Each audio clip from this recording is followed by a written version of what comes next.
Okay guys, so in this video I'm going to go through what we're actually allowed to have in our main deck, in our extra deck and in our side deck, and what should be in our deck box when we go to tournament. So the first thing to talk about is the main deck can be composed of between 40 to 60 cards. My extra deck can be composed of 0 to 15 cards, and my side deck can be composed of 0 to 15 cards. Across all three of these, we're allowed a maximum of 3 copies of any one card. So if I've got 3 Ock in my main deck, I'm not allowed to have another Ock in my side deck. My extra deck is allowed to have XYZ monsters, fusion monsters, synchro monsters, or link monsters in it.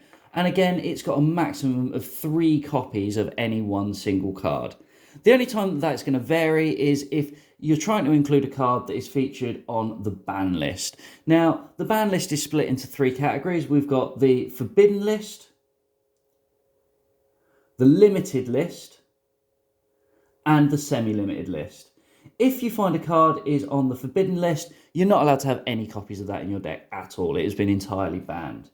If you have a card on the limited list, and I personally in this deck run a terraforming, which features on the limited list under spells,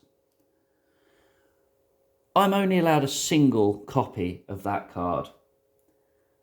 The semi-limited list allows me to have 2 copies of any one card. And then down the bottom here, this extra little box will just tell you what's been dropped off of the ban list from the last time it was done. We need to make sure that when we've got our deck box, we shouldn't have anything else in that deck box that can possibly be confused for a game piece.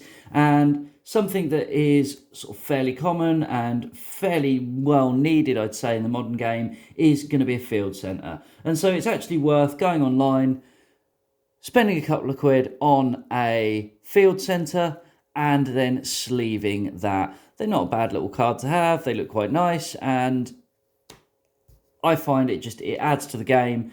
And it means that you're not just slotting a random spare card in there that could get confused with a part of your deck and could potentially have you kicked from a tournament.